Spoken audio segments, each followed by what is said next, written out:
Hello, my name is Brent Jernigan, and my senior research topic is about the idea of appreciation over appropriation from the African American community. According to Chen et al., cultural appropriation is an action in which a dominant culture exploits and claims ownership over aspects of a minority culture for personal gain. What I questioned throughout my project was how cultural appropriation has been and still is being used as a weapon towards the degradation of the African American community.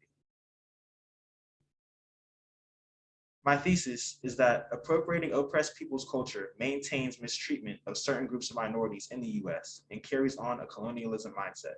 It does this in two main ways. First, when powerful people and companies use the culture of the oppressed to shape their own for profit. An economic ceiling is built, which places limitations on creativity. Additionally, cultural appropriation creates and maintains stereotypes of minorities that become so pervasive that individuals within the minority begin to lose sight of who they truly are, giving into the idea of what the media has shown them.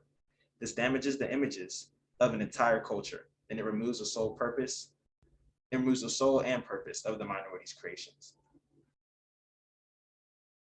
Within my paper, I broke my research into 4 separate sections. Each section takes place in different time periods in American history, from the times of slavery to the Jim Crow era, the Black Renaissance of the 70s and 80s hip hop and streetwear era, and present day. For this presentation, I will first be shining light on how those in positions of power have complete creative control over who is to produce and manage ideas and world looks and fashion.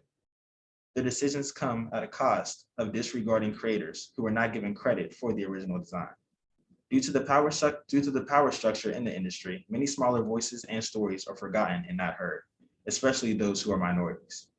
Next in my presentation, I will dive into the music industry and show the exploitive plan of profit that the entertainment industry takes part in, from blackface and minstrel shows in the 1800s to party music in the early 90s.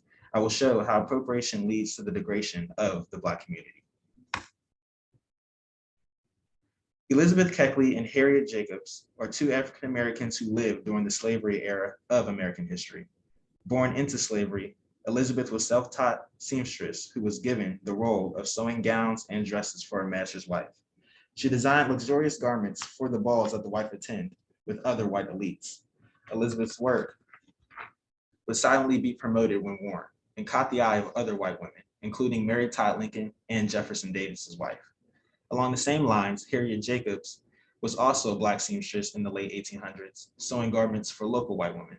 Unlike Elizabeth Keckley, she was sold into slavery and gained the trade from other slave women on her plantation. In later years, Harriet would escape slavery, head north, and use her skills to promote abolitionist movements, designing and supplying abolitionists with emblems.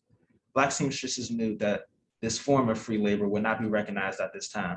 To have a hidden sense of empowerment, Black seamstresses would incorporate ivory and fleece cloth into the dresses. Although Keckley and Jacobs would never receive their designation of designer, because of their work, elite white women would flaunt the beauty of Africa unknowingly. Though they didn't receive many accolades from society, the skill of fabric sewing was passed on and observed by the children and grandchildren. That generation would take this skill and break the mold of their mother's generation that they were stuck in. Black seamstresses would even inspire a generation of influential Black designers such as Willi Smith and Dapper Dan in the 1980s and 90s. Although Willi Smith had a promising career as a designer, most know him for Willi Wear, a fall of '86 collection. Many limitations and ceilings were put in place of Willi's works and creativity. Willi Smith's homosexuality and race created a disadvantage for him in the fashion world. Also, Smith's vision for the future of fashion was not taken seriously due to him wanting to incorporate African color and patterns into business workwear. Willi would play off of critics that mocked his idea and used the media magazines to strike back at critics. Willi Wear News categorized the fall of '86 collection as totally serious. Willi is seen flipping through a dictionary with a strikingly blue blazer alongside a curious American bulldog, with the definition of the word serious at the bottom of his centered image. Adding bold and bright colors and patterns to fashion was later adopted in the '80s and '90s culture, but was misrepresented in recreational clothing, furthering the stereotype of color and patterns as being unprofessional and in corporations.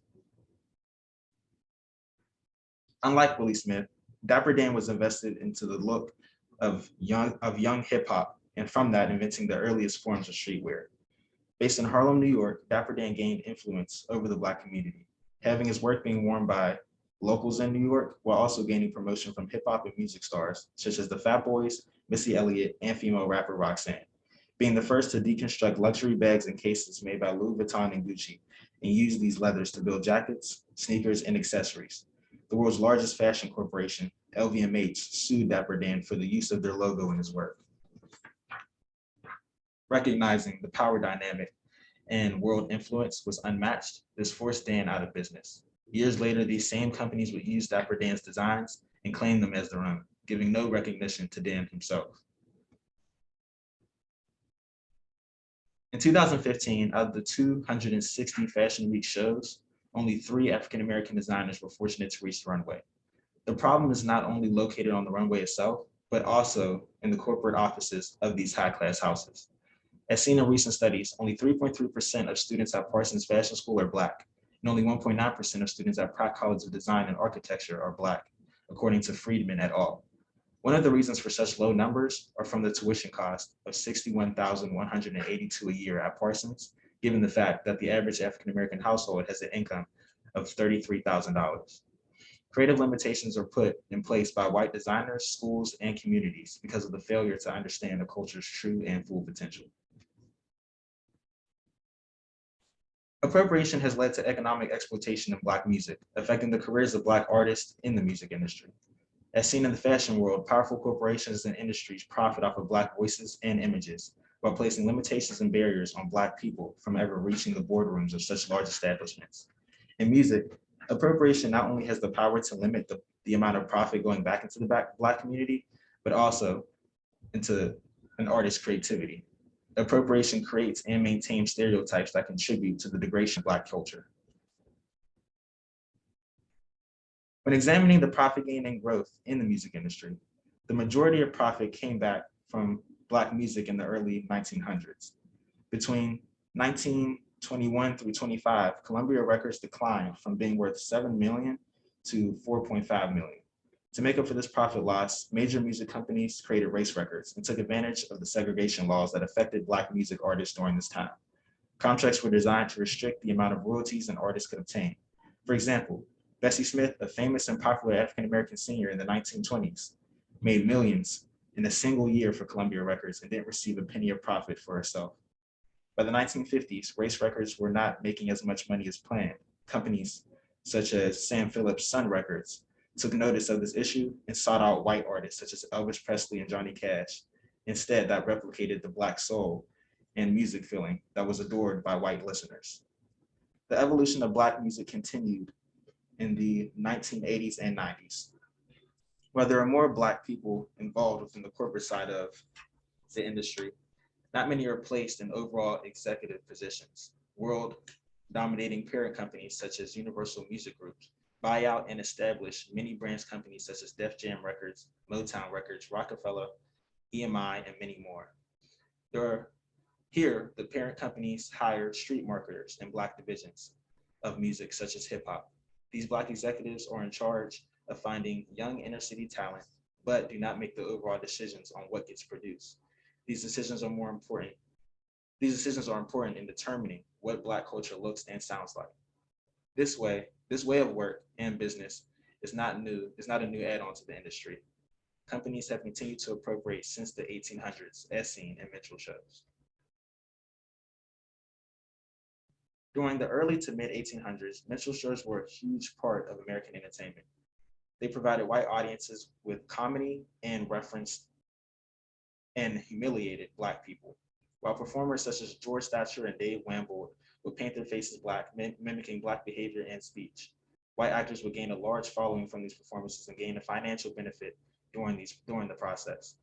Examples show white actors were enthusiastic that they were playing a Black man or a woman. It gave the actors confidence in allowing them to act outside of themselves. This is an example of how a system that was designed to oppress and weaken one culture granted freedom and achievement to another. Appropriation can lead to the deformation and degradation of a culture, especially if final decisions are coming from those who are not ethnically based in the culture. When it comes to more present-day hip-hop, two crowds in particular hold a responsibility towards this degradation. 80% of hip-hop music is distributed and listened to by a white audience who prefer to hear about violence, drugs, and party activity to keep them distracted from real-world issues. Major parent companies produce more of what is desired because it sells. This is in exchange for a culture's reputation for profit. An obvious example of this can be seen when Death Row Records was bought out by Seagram's in 1993.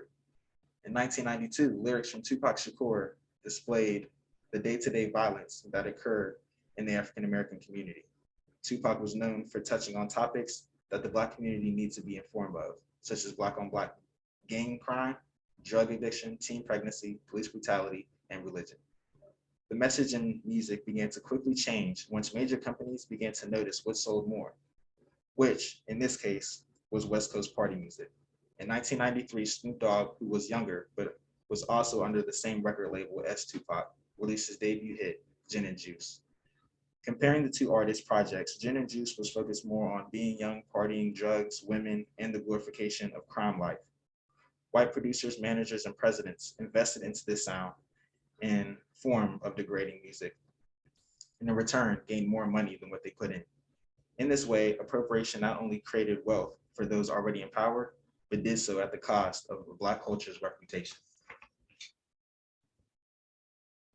Thank you for your time, and I'm looking forward to your questions and feedback.